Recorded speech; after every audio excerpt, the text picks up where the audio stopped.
Mit Zucker? So schlimm? Hm? Nee. Ist noch Kaffee da? Mhm.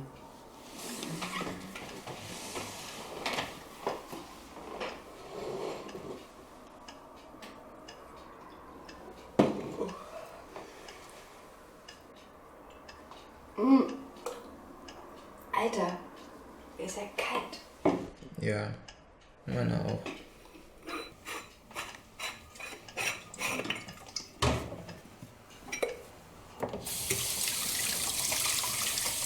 Wie lange bist du denn schon hier? Keine Ahnung, vielleicht 1-2 Stunden. Aber ich habe ja Zeit. Jetzt. Gestern warst du aber irgendwie noch besser drauf. Dein Abschiedsbrief? Kreativ. Und sportlich. Ein fester Job einen Tag nach der Masterverteidigung. Direkt nach der Feier, am Sonntag. Not bad. Und ich dachte, du bist traurig, weil dieses Mädel, wie hieß sie noch? Bea. Weil Bea, danke, nicht zu Nickelback mit dir kuscheln möchte. Ja. Und wir uns gegenseitig nicht die Haare kämmen konnten und Zöpfe flechten. Das ist alles nicht so geil gerade.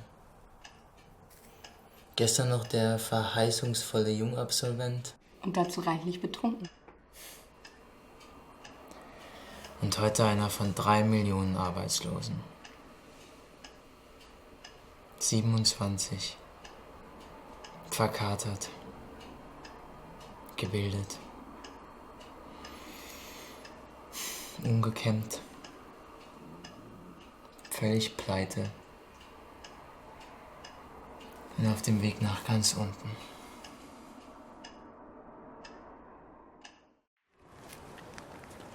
Sag mir lieber mal, wie man Frauen so anspricht, dass sie dabei nicht an Nickelback und Haare-Cam denken. Du meinst, um sie ins Bett zu bekommen? Auch, ja. Aber natürlich nicht nur. Also eigentlich gar nicht. Also beziehungsweise schon, aber halt nicht für eine Nacht, sondern halt für länger. Du musst einfach mal ein bisschen weiterdenken. Dich nicht immer nur fragen, wie die morgens beim Aufwachen aussehen, sondern einfach auch mal mit denen reden. Du weißt doch ganz genau, dass ich so ein Labertyp bin. Ich meine, was habe ich denn gestern Abend mit Bea gemacht? Und wozu führt's? Sie addet mich mal auf Facebook. Ja, klasse.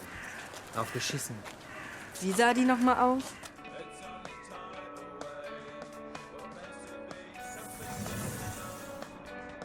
Ja, okay. Sneakers, Hemd, Leggings. Aknehemd?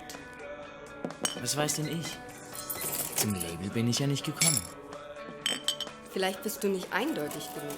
Zu nett? Zu nett. Wie, also lieber so ein Macho-Proll oder was? Nein.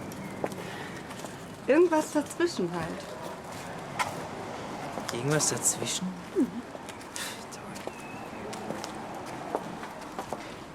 Sag mal, wie machen die das eigentlich bei dir? Bei dir sieht das immer so erfolgreich aus. Hey, so erfolgreich sind die auch nicht. Laden sie dich zu nächtlichen Fahrradtouren ein? So, ja. Der Typ gestern. Kann ich dir nicht lieber helfen, einen Job zu finden? Haha.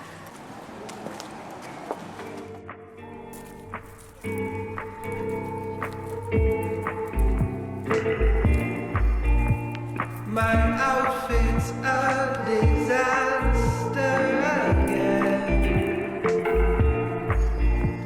It happens to the best of us.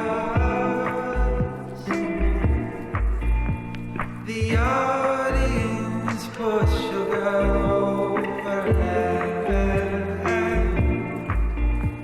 Expensive juices fill every corner of my room.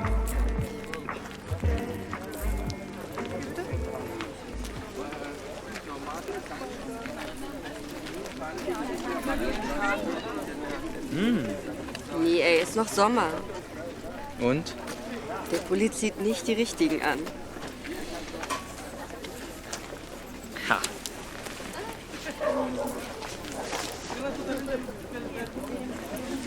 Besser? Ja, nimm mich sofort.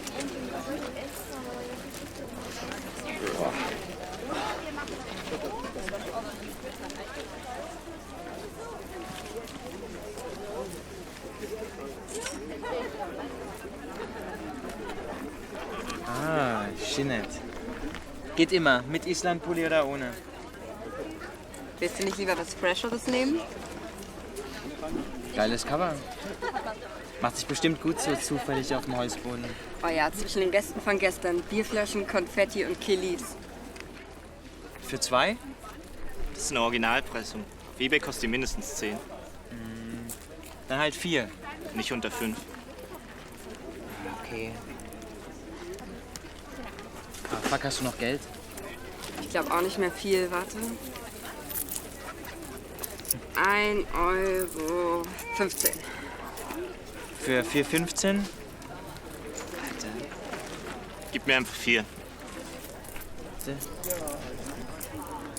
Danke. Von wem? Es ist Vince. Er fragt, was wir machen. Ob wir noch einen Kaffee trinken wollen. Ja, lass auf jeden Fall machen. Vielleicht an dem neuen Café am Wachseplatz. Gute Idee. 20 Minuten? Nee, lieber 25. Wir brauchen auf jeden Fall noch Geld.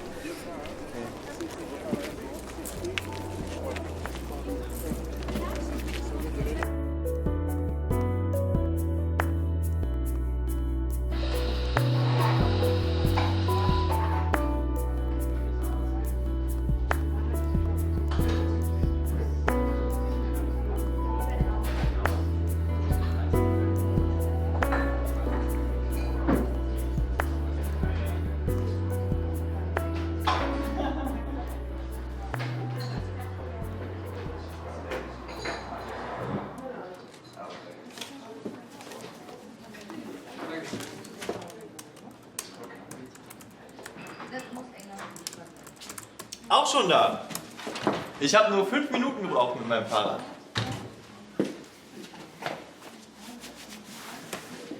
Ja, ich sag dir, die Reifen, ja? Lautlos.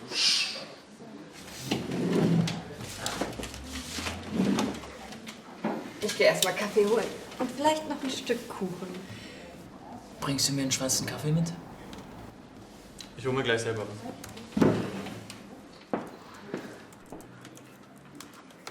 Du bist mal wieder der große Kommunikator. Was macht die Welt? Nicht viel. James legt im Charles auf. Das ist eine langweilige Berlin-Hausparty. Ansonsten ein paar Privatfeiern. Keine Ahnung. Vielleicht gehe ich nachher noch zu Elena. Naja. Wie findest du meine Reifen? Teuer gewesen, oder? Na, nicht ganz. Ich habe die von so einem Typen bekommen, der so einen Typen kennt, der einen anderen Typen kennt, der im Fahrradladen arbeitet. Und das ist halt Freundschaftspreis. Ne? Außerdem habe ich wieder einen Artikel veröffentlicht. Bezahlt? Nee. Auf Dauer ist es ja nicht so ganz easy, oder? Ja, also geht schon. Ich habe jetzt erstmal mein Konto überzogen und dann meinen Eltern gesagt, dass es gerade schwierig ist und so. Naja, kennst du ja alles. Ja, nicht so wirklich. Gut, meine Oma gibt mir mal so einen Zehner, damit ich was Richtiges zu essen kaufen kann. Es ist auch so verdammt schwer reinzukommen in diese Mediensache. Weißt du, ich habe das Gefühl, alle wollen dahin. So. Und jedes Opfer hier hat seinen eigenen Blog und deswegen glauben die alle, ja, ich kann das auch. So, also, die Zukunft hier sieht doch einfach mal so aus, es gibt keine Zukunft für Schreiber. Ist doch alles Kacke, ey. Und weißt du was? Meine Eltern wollen wir auch nicht ewig Geld geben. So. Ja, und dann? Ich meine, auf so ein Gespräch wie in der ersten Folge von Girls habe ich auch keinen Bock. Und nachher sehe ich noch aus wie die oder muss so rumlaufen, ey. Mann. Weißt du, da hat mein Dad schon recht. Dann lieber so ein Start-up. Ja. Ja, ist eben alles nicht so einfach. Boah, ey, ich weiß irgendwie überhaupt nicht wohin und in welche Richtung und so.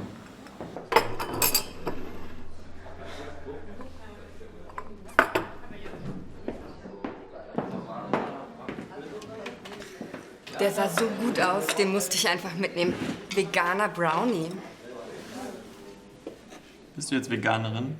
Nee, aber nachvollziehen kann ich das schon. Ich meine, wenn man was Gutes für die Welt tun kann und sich dabei stressfrei gut fühlt, ist das doch schon ganz schön. Erzähl mir jetzt bitte nicht, dass du sowas nicht öfter machst. Was? Also Öko-Hippie-Weltverbesserzeug. Tja, es tut mir leid, dass du leider von dem Blei in deinen Shorts zeugungsunfähig sein wirst und ich das nicht mit deinen Kindern weiter diskutieren kann. Wenigstens finde ich jemand, der mit mir Kinder machen will. Ach ja, die passt aber dann nicht mehr in ihre Size Zero Leggings. Hallo? Jetzt seid doch mal friedlich. Die Sonne scheint, der Kaffee ist noch nicht ganz kalt. Und gestern auf dem Balkon scheint ihr euch ja auch ganz gut verstanden zu haben. Da war ich betrunken. Ich hol mir einen Kaffee. Also manchmal frage ich mich schon, warum du ausgerechnet mit dem befreundet bist. Na, so groß war die Auswahl auf dem Dorf eben nicht. Aber jetzt mal im Ernst. Der ist ja eigentlich nicht so. Vielleicht hat er einfach auch gestern Abend alleine zu Hause zu viele Nicolas Cage-Filme geschaut.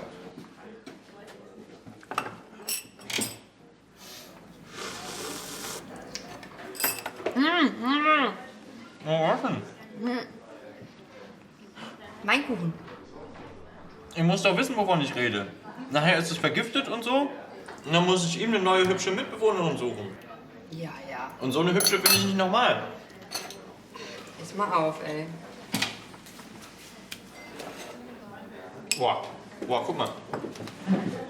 Da drüben laufen gerade zwei völlig unterschiedliche Welten aneinander vorbei. Boah, echt jetzt? Mann, nicht was du denkst. Eine Hipsterbraut und eine Harze. Na toll. Ja, die hier leben und die hier leben wollen. Wahrscheinlich kaufen die noch denselben Wein im Supermarkt. Zoe und Petra. Zoe und Petra? Ja, kennst du nicht? Wo Toby, Michael und Robert Downey da in diesem Film Wonder Boys spielen. Ja, großartiger Film, müssen wir unbedingt schauen. Auf jeden Fall sitzen die da alle immer in der Studentenkneipe so. Und das sind alles mehr oder weniger so Literaten, ja? Und die müssen sich dann immer zu jeder Person, die vorbeikommt, so eine Geschichte ausdenken, inklusive Namen. Ah, okay. Und das sind deiner Meinung nach also Zoe und Petra? Ja. Ich bin ja mehr für Annika und Angelika. Weil die wäre zwar gerne Zoe, aber das reicht noch nicht.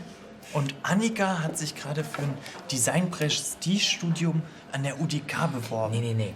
Die wurde schon zweimal abgelehnt und ist dann nach Berlin gezogen, weil sie diese kreative Energie hier aufsaugen will und hat sich dann beworben. Ja, Und nebenbei arbeitet sie bei einer Restaurantkette im Service. ja, und sie wohnt im Prenzlberg auf 15 Quadratmeter, weil sie nämlich sonst nirgendwo mehr eine Wohnung gefunden hat. Ja, und zum Einschlafen, da hört sie Bibi Blocksberg-Kassetten. Nein, sie hört sie nicht auf Kassette, sie hört sie auf dem Laptop, weil sie hat nämlich keinen Kassettenspieler und deswegen sammelt sie die Kassetten einfach nur. Ah, und dann kann sie auch viel besser parallel bei Facebook sein. Eben. Hallo, Annika. Hallo, Annika.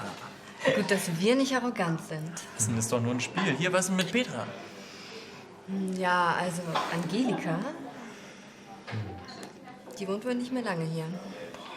Das ist schon hart. Ach komm, ist doch normal, dass sich ein Viertel verändert, ja? Alles andere wäre Stillstand. Ja, schon. Hey, guck mal, da hinten ist Toni. Hey, na? Hey, na? Wieder mal Sonntag? Ja, wir waren auch schon auf dem Flohmarkt, aber es gab irgendwie auch nichts Geiles. Ja, seitdem der so bekannt ist, ist er die ganze Zeit ausgesucht. Man muss halt richtig früh hingehen und Glück haben. Aber für einen Spaziergang? Eben, hat meine liebe Mitbewohnerin hier auch gemeint.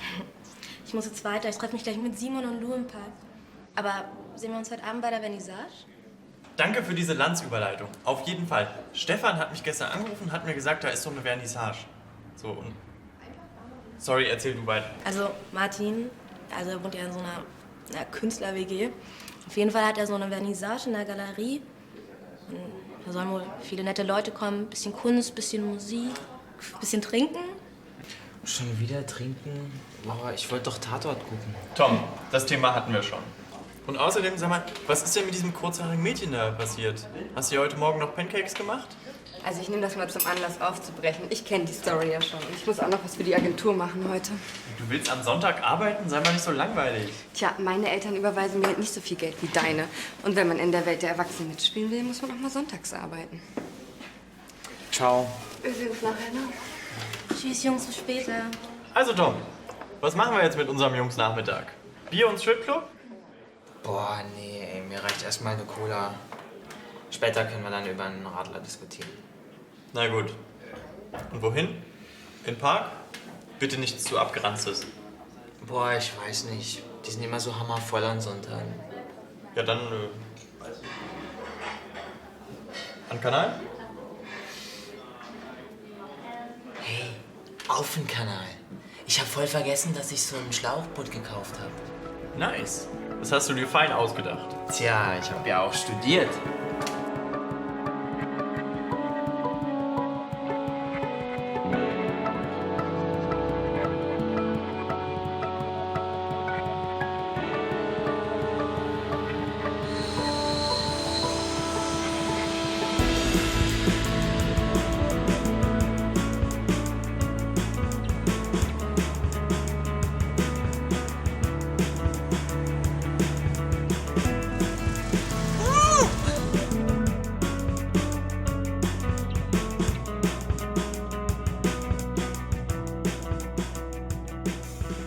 In dieser verdammten Stadt merkt noch nicht mal jemand, wenn 2 Typen mit einem Boot mitten durch die Straße fahren. Weißt du noch, als wir früher mal auf Klassenfahrt hier waren? Da sind die Leute in bunten Plastikklamotten durch die Gegend gelaufen und haben in den Tiergarten gepisst. Ja, ja. Wir sind schon eine Generation von Spießern.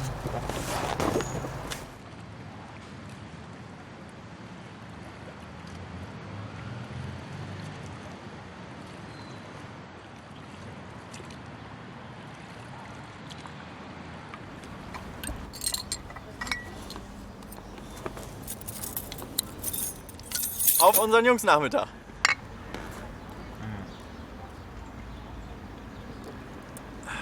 Ich hätte schon nichts dagegen, wenn Bea hier wäre. Wer ist Bea? Na, die Kurzhaarige von gestern. Ach so. Und die wäre dir lieber als ich? Ich bin dein bester Freund. Oh Mann, Vince, du weißt doch, wie ich das meine. Ja, klar weiß ich, wie du es meinst. Weißt du, eigentlich will ich auch nur im Bett liegen mit so einem perfekten Hollywood-Buddy. Ja?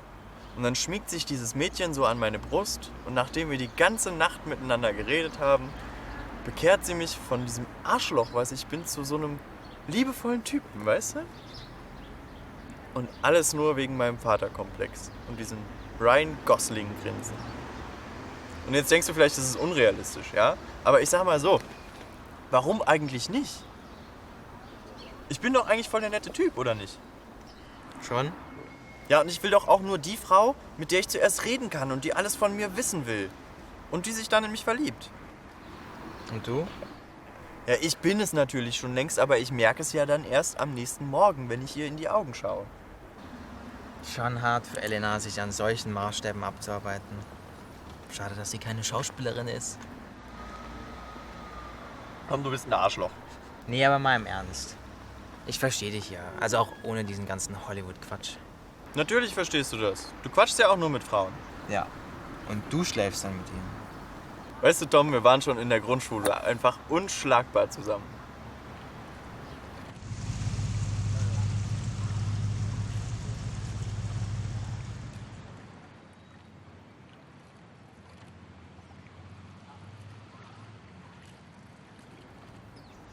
Aus uns sind ganz schöne Softies geworden, kann es sein?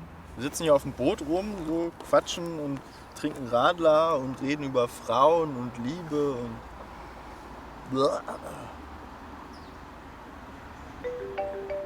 Entschuldigung, es hört gleich wieder auf. Er probiert's nie lange. Er? Mein Vater. Hast du den eigentlich je getroffen? Nee, nicht wirklich. Der war ja kaum da. Auf jeden Fall will er jetzt nur wieder wissen, warum ich nicht anrufe und warum ich nicht das und das mache und warum ich nicht bei seinem Freund Herr so und so anrufe und da ein Praktikum mache und bla bla bla. Aber du schreibst doch immer für diese Online-Dinger die ganze Zeit. Ja klar, aber von dem bisschen, was sie da zahlen, kann doch keine Sau leben.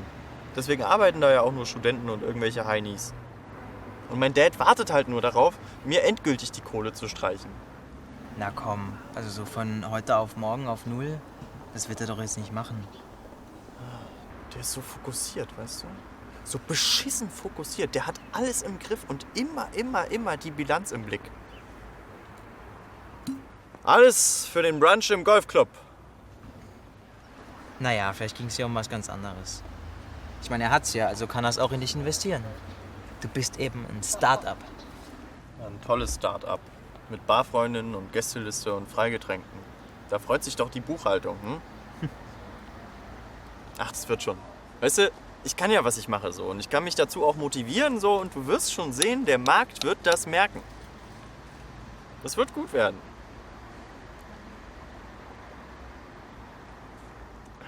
Und jetzt erzähl mir doch einfach nochmal von dieser, Bea? Bea. Ja, also es ist die Freundin von Johanna. Du weißt schon, David. Ja, und wir haben uns halt jetzt auf so 2, 3 Partys zufällig getroffen und tanzen seitdem so umeinander rum.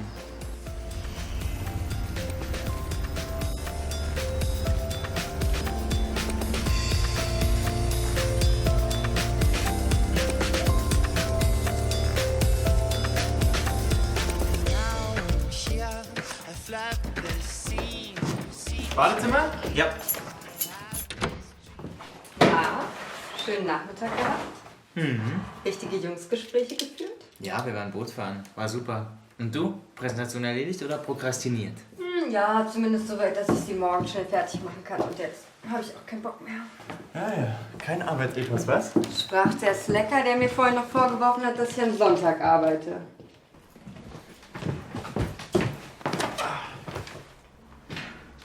Und was machen wir jetzt?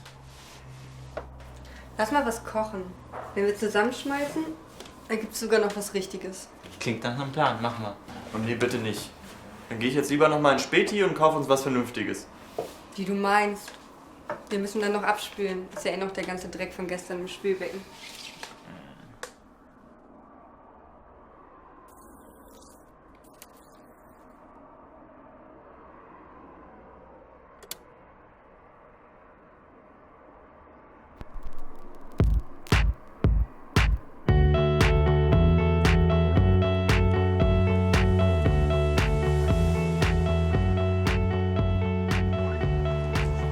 Please, man, you have to come. Hurry up! It's New Köln. It's so Berlin style. It's arty. It's cheap. It's really fancy, but not really. But you have to go there. Please, come now. It's really cool. It's so.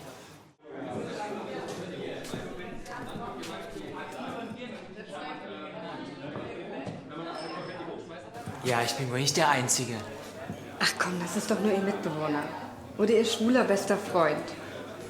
Ja, komm. Na, machst du heute Abend doch einfach weiter?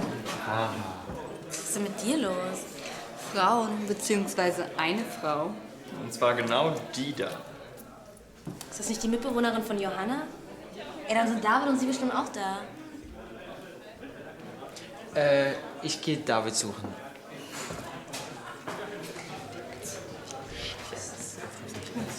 Hey, sorry, dass ich euch so unkreativ störe. Können wir mal kurz reden? Ja. Gut, jetzt können wir endlich mal in Ruhe miteinander reden. Voll gut. Wie geht es dir denn eigentlich? Naja, ich habe jetzt den ganzen Kram bei Kleiderkreisel reingestellt.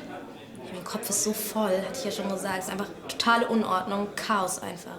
Also habe ich meinen Kleiderschrank ausgeräumt und die ganzen Sachen ins Netz gestellt. Ja, die ersten 3 Paar Schuhe sind auch schon weg. Ja, habe ich gleich in mein Späti investiert. Alles bleibt in Bewegung. Ey, bei Tom bewegt sich immer noch gar nichts. Der ist so down irgendwie. Keine Ahnung, wie ich dem helfen soll. Und bei der Agentur wollen die auch immer mehr von mir.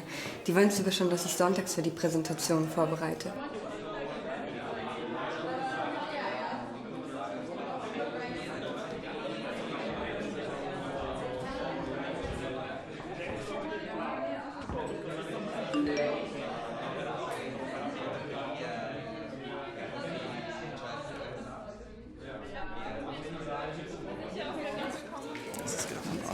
Martin, wo ist denn Emma? Ich habe keine Ahnung. Willst du noch ein Bier? Nee. Hey, sorry, dass ich jetzt so wegziehe. Also, vor allem, weil wir uns ja immer nur von den gleichen Orten kennen und so. Aber, also, die Mitbewohnerin von Johanna. Bea? Ja, genau. Die hat da so mit jemand getanzt. Ja. Seid ihr zusammengekommen? Also Bea, Johanna und ich sind zusammengekommen. Ach so, der aber Typ war nicht dabei. Welcher Typ? Ja, mit dem sie da tanzt. Weiß ich doch nicht, mit wem sie tanzt. Kann sie doch machen, wie sie will, oder? Ja, klar. Ich meine, ich wollte halt nur fragen, ob du den kennst, weil also ich habe jemanden gesehen und der sieht halt so aus wie jemand, den ich von der Uni kenne. Und ich habe gedacht, ich frage dich halt, weil dann hätte ich halt gewusst, ob das der ist oder halt nicht. Also, Okay. ja, es wäre jetzt voll peinlich, da hinzugehen und so zu fragen, weißt du. Ja, egal. Mach's mal gut und grüß Johanna, ja? Okay.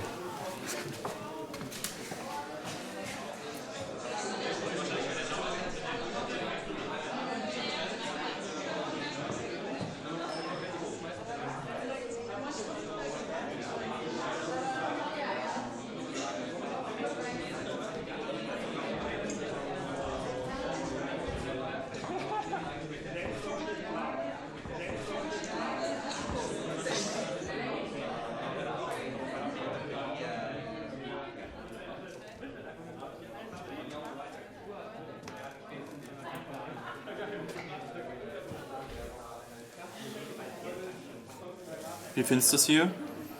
Nicht so geil. Nee, ne? Ich auch nicht. Weißt du, ich hab's mir auch irgendwie total anders vorgestellt. So einfach besser. Ich überlege jetzt auch wirklich einfach zu gehen. Ja, habe ich mir auch schon überlegt. Ja, Aber ich finde Emma nicht. Emma ist beschäftigt. Beschäftigt? Ja, die quatscht da mit so einem Typen rum. Ich frage sie trotzdem mal. Ah, ich komm mit. Oh, scheiße. Hi, Dad.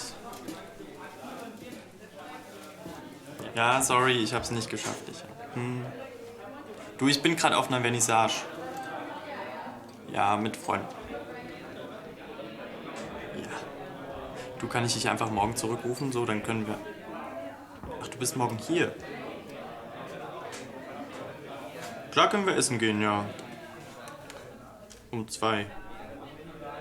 Im Radisson. Ja. Wieso, was hat das mit Geld zu tun?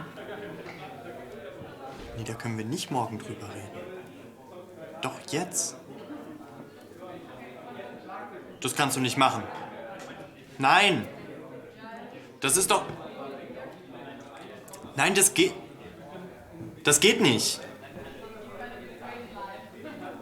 Wie Mama lässt... Mama lässt grün...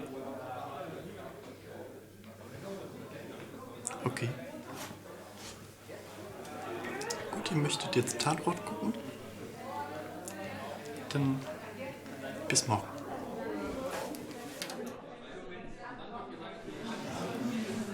Hey, schöne Frau, kommst du mit nach Hause? Was ist denn das für ein Kasper? Was bist denn du für ein Kasper? Ganz ruhig. Ja, mal langsam, das ist keine Dorfdisco hier. Das reicht. Hallo, was soll denn die Scheiße? Mami kommt und beschützt dich. Fuck you. Musste das sein? Was willst denn du mit so einem Typen? Was ist denn los? Alles okay? Ja, können wir dann bitte gehen?